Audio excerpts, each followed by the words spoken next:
Father Jerome, the prior superior of Benedictines in Banglore, Archeological Monastery.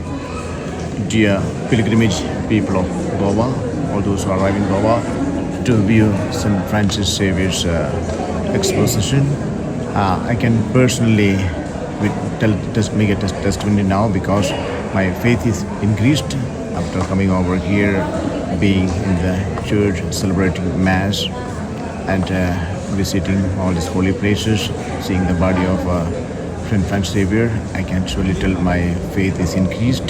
The same enthusiasm, passion he took to preach the good news, and I promise that I draw strength from St. Francis Xavier to preach the good news, especially as monks of Benedictines, to live in our day-to-day life, and also how important he has given for the Word of God and the celebration of the Eucharist and all the things he was preaching the Word of God to everyone, baptizing them in the name of the Father and of the Son and the Holy Spirit.